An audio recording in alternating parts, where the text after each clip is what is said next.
In this video, I'm going to show you exactly how you can market your music on Spotify. 4 weeks ago, I started a campaign where I made over 50 social media posts to promote the songs scheduled around the release. I ran some ads to promote email signups, send people to my Spotify to follow in advance, send people to my Instagram to follow in advance. The song came out and I started an Instagram story ad campaign, and that's where we are today, 2 weeks after that campaign started, to show you the results. If you want to see the entire process in detail, you can click this playlist right here and check all of that out. Let's get into it. If you've seen any of my community posts on YouTube, you might have seen me talking about the exact Instagram story ad that I started 2 weeks ago.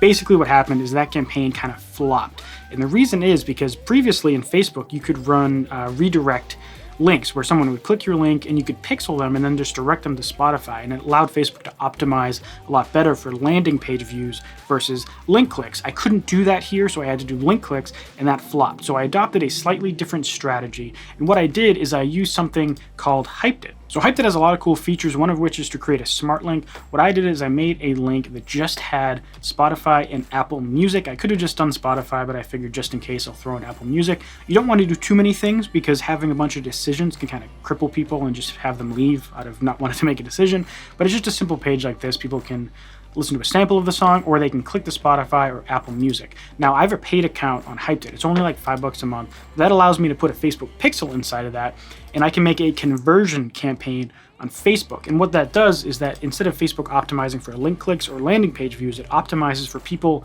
first getting to this page and then clicking one of these buttons. And that's what I want people to do, so that the more accurately you can describe to Facebook what you want to do, the better they can optimize for your results. So instead of using this U Spotify traffic campaign, I created this U Smart Link conversion campaign. And at first I started with the $20 a day in the Spotify traffic campaign. I realized it was failing, brought that down to 10, created this one for 10, and then kind of ramped that one down and ramped this one up to the point where this one got to $20 a day as well.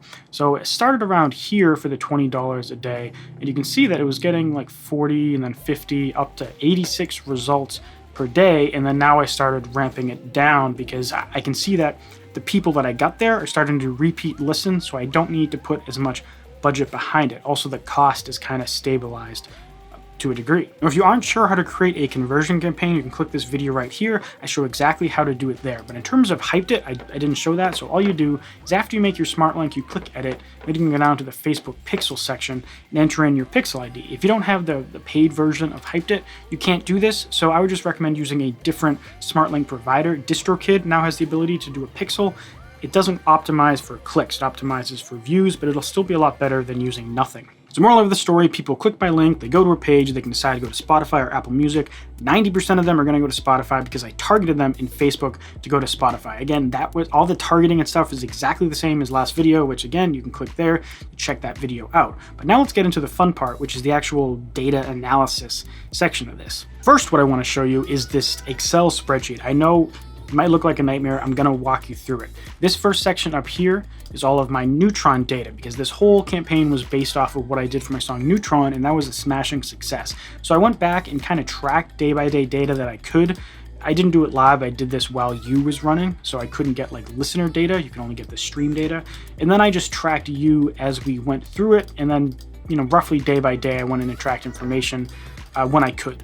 So this is how U went. Basically, by day 8, we had 869 streams, and on U, on day 8, we had 528 streams. So right off the bat, U was doing worse, and part of the reason was I was running that direct link campaign and not a conversion or landing page campaign like I did with Neutron. There could be other factors. Maybe the song isn't as good to the audience that I was targeting. Maybe my targeting was off, and maybe my video wasn't as appealing as the one I did for Neutron. But then by day 11, we actually are catching up, and I could go in and track a little more of this, but basically U is running about 3 days behind how Neutron was doing at the time. The most exciting aspect of this data is not necessarily the stream count. Lots of streams are important, but this isn't necessarily a profitable campaign. This is like a top of funnel, get customers in, get them to know you, follow you, listen to your music a lot, and get great data on that song so that Spotify can pick it up in its algorithms over time. And that's what we see happening here in terms of the data. We have a save rate today of 67%. We have a listen rate of 2.36. So on average, everyone listens to the song more than 2 times, which is fantastic. And the song's actually in 68 playlists. You can see how the playlist grew over time. On day 4, it had 5 playlists. Day 5, it had 8 playlists. Day 6 jumped up to 18. I didn't track it for a couple days, but then by day 11, it was up to 46, and then 58, and then 68. So Neutron is actually in like 170 playlists now, and it's still been growing even though I haven't marketed that song in like a month.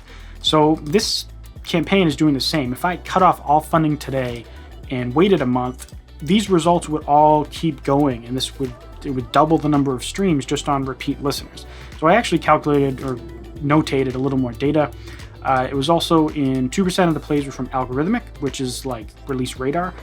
That usually doesn't actually pick up until 6 weeks or so on the campaign in terms of my results. Neutron, it got pushed to my release radar audience roughly 5 or 6 weeks after the song came out.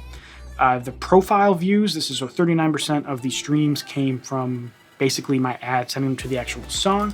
29% of the streams are from repeat listens, and 29% of the streams are from other playlists. So either my playlists that I put the song in, and then also playlists from other people that have followers on their playlist. So people are hearing this song, they're liking it. If they have a playlist that they put it into, and maybe some of their friends follow it, or they might happen to run a big playlist, that's where that data comes from. In my case, I think most of it is from my playlist because I've been growing the specific playlist I put the song on.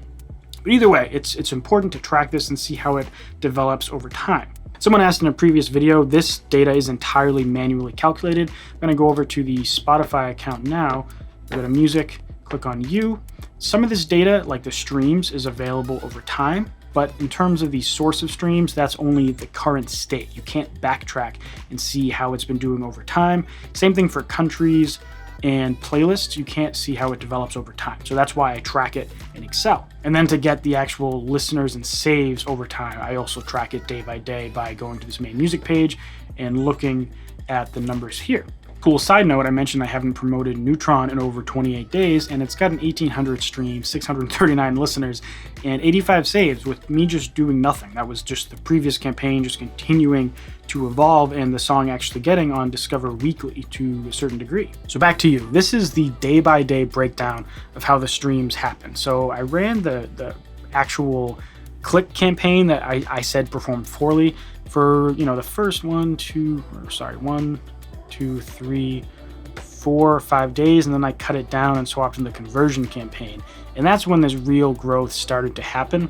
This was when I started ramping down the ads just a little bit, and that's why there was a big dip. Could just be a day-by-day natural thing. Like for example, this had the same amount of ad spend as this, so this could just be a random fluke. I'll see tomorrow or the next days how that continues to develop over time. So now jumping into the playlist, as I mentioned, my playlist here, Modern Pop and EDM 2020, which if you want to check that out, there'll be a link in the description, but there's like 960 followers in that, so that's why a good amount of streams is coming from that. The rest of these are just individual people that heard the song, liked it, and added to their playlist. This person added it, what's today's date? Today's the 27th, so 1 week ago, and they've personally listened to it 24 times, which is fantastic. Maybe they have some followers in this playlist. I don't know. But you can sort through different time ranges, so do last 7 days, last 24 hours, and like there's people here who are just adding my music to their playlist and listening to it a lot, which is exactly what you want, because those people, they obviously love the song, which you don't just want to find people to listen once and never listen again. And that's really what happens when you use playlist promotion. You want people to listen to your song and then listen again and again and again, and then follow you, and then follow you on Instagram, and then follow you on YouTube, because they just love your music. Those are the people you want. You don't want these kind of one streams and then they disappear. The next important metric to track is, of course, followers, because that's a pretty substantial impact of this kind of campaign. So this is the listener development over the last 28 days, stream development over the last 28 days, and then the follower development over the last 28 days. And the single came out here. Remember, I started about here running ads to promote my Spotify page and the email marketing side. So, there was some growth in terms of followers over this, but it was pretty small. And then the song comes out, and all of a sudden, over the last 2 weeks, we're up about 30 followers. So we've gotten 43 new followers in the last 28 days. If I go to the last week, there's been 26 alone. So I'm considering next week will probably be roughly the same. Maybe it'll be a little less, like 20 followers. But that's pretty substantial. If those followers listen to every one of my future songs, and they might eventually listen to my music elsewhere, and they might also buy my music, that's the kind of thing we want. We don't want people, again, to hear the song once and disappear. We want to be sticky. We want people to hear music, listen to it a lot, follow us, listen to all our future music, buy our stuff. And this is kind of how the process starts. This is a top of funnel campaign, and we're trying to get to the people that care the most. And that's what I'm accomplishing here. So it looks like the entire cost of this campaign, depending on what you count as being for the song and being for my overall brand, between $300 and $400 over roughly 2 to 3 weeks. And that sounds expensive, I know. Compared to playlist marketing, you might think number of streams per dollar, it's a lot less, but in terms of follower per dollar, it's a lot better. Save rate per dollar, it's a lot better. Social media growth per dollar, it's infinitely better. So I'm trying to develop long-term people that will stay with me for like years, and they might eventually become a diehard fan and buy my merch and talk to me on social media and, you know, all that good stuff that you really want. You don't care about the numbers. If you do, you're wrong, because they don't matter. So I know this was a ton of information, but the key takeaway is you have to focus on the long term. If you want to watch the entire development that led up to this video, click this top playlist here that has 5 or so videos of this entire process. Thank you very much for watching, and I'll continue to update you in my community section on my page.